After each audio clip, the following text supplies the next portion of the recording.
सुप्रभात बच्चों। आज हम आप लोगों को आपकी ये नई टॉपिक इकाई 3 श्वासोच्छ्वास क्रिया। तो श्वासोच्छ्वास का मतलब होता है श्वसन तंत्र। इसमें क्या होता है कि प्रत्येक जीवित प्राणी के लिए यह अत्यंत महत्वपूर्ण क्रिया है। प्राणी इसके बिना एक पल भी जीवित नहीं रह सकता। कहा जाता है कि इस क्रिया में ऑक्सीजन युक्त शुद्ध वायु फेफड़े में पहुंचकर रक्त को शुद्ध करती है और फेफड़ों में ऑक्सीजन की क्रिया द्वारा उत्पन्न गैस जो होती है कार्बन डाइऑक्साइड गैस को प्रश्वास या उच्छ्वास द्वारा शरीर से बाहर निकलती है। यही क्रिया मनुष्य के साथ जीवन पर्यंत चलती रहती है। आगे आप लोग देखिए, ये आप लोगों का नोट्स है श्वासोच्छ्वास अर्थात श्वसन। यहाँ है श्वास द्वारा शुद्ध वायु ग्रहण करना और अशुद्ध वायु का निष्कासन करना, जिसे श्वासोच्छ्वास क्रिया कहते हैं। श्वास क्रिया श्वसन क्रिया के अंतर्गत शुद्ध वायु भीतर खींचने की क्रिया को उच्छ्वास, ये उच्छ्वास है, और अशुद्ध वायु को बाहर निकालने की क्रिया को प्रश्वास कहते हैं। यहाँ प्रश्वास है। तो श्वसन एक रासायनिक क्रिया है। इसमें विभिन्न अंग सहयोग करते हैं। इन अंगों के सामूहिक रूप को श्वसन तंत्र कहते हैं। श्वासोच्छ्वास में दो क्रियाएं सम्मिलित होती हैं, जिसमें नंबर 1 होती है उच्छ्वास क्रिया और दूसरी होती है प्रश्वास क्रिया। तो यहाँ हम हेडिंग डाल दिए हैं उच्छ्वास। उच्छ्वास में आप लोग देखिए, नाक द्वारा शुद्ध वायु ग्रहण की जाती है, जो कार्बोहाइड्रेट व वसा को जलाकर शरीर में गर्मी व ऊर्जा उत्पन्न करने में सहायक होती है। साधारण भाषा में उच्छ्वास क्रिया को श्वास लेना भी कहते हैं। और नंबर 2 है आपका प्रश्वास। यहाँ देखिए, नाक द्वारा श्वास बाहर निकालना प्रश्वास कहलाता है। इसके द्वारा शरीर में व्यर्थ पदार्थों के जलने में उत्पन्न कार्बन डाइऑक्साइड गैस शरीर से बाहर निकाली जाती है। जैसे हल्की श्वास लेंगे तो हल्की प्रश्वास बाहर निकलेगी और गहरी श्वास लेंगे तो प्रश्वास भी गहरी होगी। अब यहाँ है श्वासोच्छ्वास क्रिया का महत्व हेडिंग, और इसके अंतर्गत है श्वसन क्रिया प्रत्येक जीवधारी के लिए एक जीवनदायिनी क्रिया है। यह क्रिया देखिए,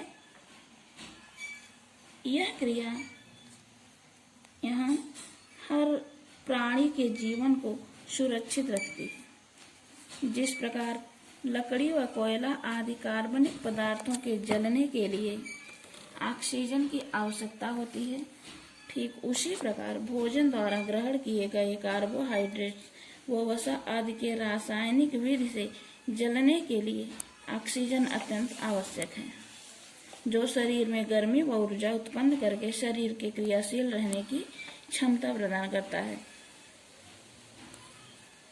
ठीक है। तो साथ ही शारीरिक विकास, पेशियों की क्रिया तथा पाचक रसों का बनना ही इसी ऑक्सीजन पर निर्भर करता है। अतः श्वसन शरीर की अत्यंत महत्वपूर्ण क्रिया है। और श्वसन तंत्र के मुख्य अंग हैं, नंबर 1 है नाक, दूसरा है कंठ या गला, तीसरा है स्वर यंत्र, नंबर 4 है श्वास नली, 5वां है श्वसनी और नंबर 6 है फेफड़ा। श्वसन तंत्र आप लोग इसमें देख लीजिए, एक नज़र इसको से देखिएगा, ये है श्वसन तंत्र आपका। और श्वसन तंत्र के ये सब मुख्य अंग हैं। देखिए, ग्रसिका, घाटी, स्वर यंत्र, श्वास नली, बायां बांस, पसलियां, यहाँ महाधमनी, मेरुदंड है, फुसी ये गुहा है, यहाँ पर देखिए ये दायां फेफड़ा है, थायराइड उपास्थियां हैं यहाँ पर गले में, और हायर अस्थि है यहाँ पर। ठीक है। तो यहाँ आप देखिए, अब यहाँ पर आप लोग देख रहे हैं कि श्वसन क्रिया में उपर्युक्त सभी अंग प्रत्यक्ष रूप से भाग लेते हैं। इसके अतिरिक्त शरीर के 2 अन्य अंग भी अप्रत्यक्ष रूप से श्वसन क्रिया में भाग लेते हैं, जिसका नाम हम इसमें नहीं लिए, लेकिन यहाँ हेडिंग डालकर लिख दिए हैं। नंबर 1 है पेशियां और नंबर 2 है महाप्रचीरा। तो आप पेशियों को देखिए, विभिन्न पसलियों के बीच में पेशियां जो एक पसली को दूसरी से जोड़ती है, मतलब विभिन्न पसलियों के बीच में जो पेशियां होती हैं वो एक पसली को दूसरी पसली से जोड़ती हैं। और ये महाप्रचीरा है, गुंबद की आकृति का पेशीय पर्दा जो उदर को वक्ष से अलग करता है। और यहाँ पर हेडिंग है आपकी, अगली हेडिंग कंठ। काफी आप लोगों का सब्जेक्ट काट छाट के छोटा कर दिया गया है घर पर रहने की वजह से। अगर स्कूल में होते तो ब्लैक बोर्ड के द्वारा बढ़िया से समझाया जाता। अब यहाँ देखिए कंठ है, नासा गुहाएं अंदर थोड़ी दूर जाकर एक नली के रूप में हो जाती हैं जो कंठ में खुलती हैं। कंठ के इस भाग को ग्रसनी कहते हैं। क्या कहते हैं? ग्रसनी कहते हैं। ये ग्रसनी है। यह नली आगे चलकर 2 भागों में विभक्त हो जाती है, जिसको पहला स्वयंत्र कहलाता है, जिसमें वायु प्रवेश करती है, तथा दूसरा भाग ग्रास नली कहलाता है, जिसमें से होकर भोजन आमाशय में पहुंचता है। ठीक है। इसके बाद आप लोग देखिए कि आप लोग यहाँ देख रहे हैं फेफड़ा। फेफड़ा या फुफ्फुस। फेफड़े स्पंजी संरचनाएं हैं और संख्या में 2, जैसे प्रत्येक और वक्ष गुहा में 1-1 संख्या में 2 होते हैं। फेफड़े हल्के गुलाबी व भूरे रंग के दिखाई पड़ते हैं। प्रत्येक फेफड़ा चारों ओर से दोहरी पतली झिल्ली से ढका रहता है, जिसे फुफ्फुस आवरण या प्लूरा कहते हैं। इनकी एक परत फेफड़े पर चिपकी रहती है तथा दूसरी परत वक्ष की दीवार के संपर्क में रहती है। दोनों परतों के बीच कम स्थान रहता है। वक्ष पर आघात होने से प्लूरा कोश में वायु शीघ्र भर जाती है और फेफड़े पर दबाव पड़ता है। देखिए यहाँ, वक्ष पर आघात होने से प्लूरा कोश में वायु शीघ्र भर जाती है और फेफड़े पर दबाव पड़ता है, जिससे वह सिकुड़ जाता है। प्लूरा कोश में एक द्रव्य भरा रहता है, जिसे हम प्लूलिम्फ कहते हैं, जो प्लूरा झिल्ली को तर रखता है। इससे फैलते तथा सिकुड़ते समय फेफड़ों में किसी प्रकार की रगड़ नहीं लगती। प्लूरा झिल्ली से निकलने वाले पदार्थ का यदि अधिक हो जाता है तो शरीर में प्लेउरिसी नामक रोग उत्पन्न हो जाता है। यह रोग काफी कष्टदायक होता है। अब फेफड़े कई भाग में विभाजित रहते हैं, जैसे बायां फेफड़ा 2 खंडों में, दायां फेफड़ा 3 खंडों में विभाजित होता है। इनकी आंतरिक रचना का अध्ययन करने से स्पष्ट होता है दोनों ओर के फेफड़ों का प्रत्येक खंड अंदर से अनेक छोटे छोटे खंडों में विभाजित होता है, जो स्वयं पुनः और अधिक खंडों में विभाजित होते हैं। इनका सूक्ष्मतम भाग चिकनी झिल्ली का बना हुआ थैलियों के समान फूला हुआ होता है। इन थैलियों को वायुकोश कहते हैं। वायुकोशों से रक्त में ऑक्सीजन प्रवेश करती हैं और रक्त से कार्बन डाइऑक्साइड निकलकर वायुकोशों में पहुंचती है। इस क्रिया को श्वसन द्वारा रक्त में ऑक्सीजन का प्रसरण करना कहते हैं। ये गलत हो गया था, इसको हम काट दिए। तो यहाँ हो गया कि प्रसरण करना कहते हैं। ठीक है। तो आगे आप लोग देखिए अब कि ये तो अगली हेडिंग है आपकी, जैसे उचित रूप से श्वास लेने की आदत, आसन का उस पर प्रभाव, मतलब व्यायाम का। और यहाँ हो गया श्वास धारता तथा उसकी सार्थकता। श्वास लेना, अब आप इसे देखिए, साधारण श्वास क्रिया से हमारे शरीर की कोशिकाओं का पूर्ण पोषण होता है। व्यायाम से शरीर के स्वस्थ रहने का कारण है व्यायाम। जैसे व्यायाम से हमारे शरीर को बहुत ही लाभ मिलता है, लेकिन यहाँ पर आप लोग देखिए कि व्यायाम करने से श्वसन क्रिया, यहाँ क्रिया की गति बहुत तीव्र हो जाती है। गहरी श्वासें आती हैं जिससे शरीर में अधिक मात्रा में प्राण वायु प्रवेश करके विभिन्न तंतुओं को स्वस्थ बनाती हैं। इसके अतिरिक्त शरीर की सभी पेशियां क्रियाशील होने से उसमें फुर्ती का संचार होता है। आसन से हमारे शरीर पर निम्न प्रभाव पड़ते हैं, और यहाँ पर हेडिंग है नंबर 1 है गहरी श्वास।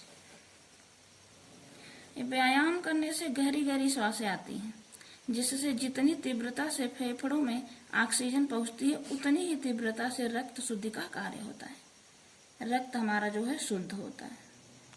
नंबर 2 हेडिंग है रक्त प्रवाह की तीव्र गति। व्यायाम से श्वास की गति तीव्र होती है तथा बड़े तीव्र वेग से ऑक्सीजन फेफड़ों में पहुंचती है, जो तीव्र गति से रक्त को शुद्ध करती है तथा शरीर में जल्दी जल्दी तीव्रता से रक्त प्रवाह होने लगता है। इससे ऊतकों को ऊर्जा मिलती है तथा शरीर में विजातीय द्रव्य कार्बन डाइऑक्साइड के रूप में बाहर निकाल दिए जाते हैं या निकल जाते हैं। और यहाँ पर आप यहाँ देखिए पसीना अधिक निकलना। व्यायाम से जहाँ हानिकारक गैसों का तीव्रता से निष्कासन, यहाँ देखिए निष्कासन होता है, वहीं व्यायाम करने से शरीर की विभिन्न कोशिकाएं अधिक क्रियाशील भी होती हैं, जिससे अधिक मात्रा में यूरिया, यूरिक एसिड, लवण आदि पसीने के रूप में बाहर निकल जाते हैं। अतः एक स्वस्थ व्यक्ति सामान्य अवस्था में 16 से 18 बार प्रति मिनट श्वास लेता है, जबकि शिशु व बालकों की श्वास की गति वयस्कों की अपेक्षा अधिक होती है। छोटे बच्चे जो होते हैं और बहुत ज़्यादा तेज सांस लेते हैं, तो जितना तेज सांस लेंगे उतना तेज उनकी सांस बाहर भी आएगी। अब देखिए यहाँ पर कि प्रश्वास द्वारा अशुद्ध वायु के फेफड़ों में से निकल जाने के पश्चात फेफड़े बिल्कुल वायु रहित नहीं हो जाते, वरन उसमें वायु कुछ न कुछ शेष रह जाती है।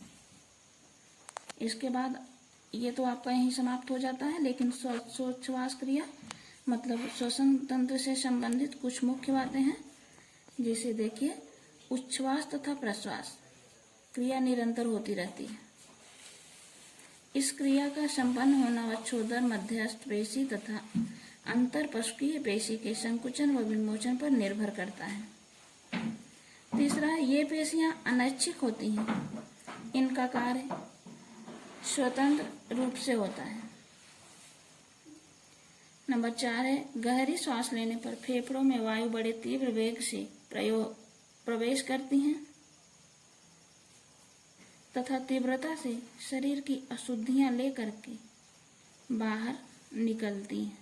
अतः सदैव गहरी श्वास लेने का अभ्यास करना चाहिए। गहरी श्वास हमारे स्वास्थ्य के लिए अत्यंत लाभदायक होती है। देखिए स्वास्थ्य के लिए लाभदायक होता है। जैसे सदैव गहरी श्वास लेने का अभ्यास करना स्वास्थ्य के लिए लाभदायक होता है, क्योंकि तीव्र वेग से वायु का फेफड़ों में प्रवेश करने का अर्थ होता है तीव्रता से रक्त की शुद्धि होना तथा अशुद्धियों का बाहर निकल जाना।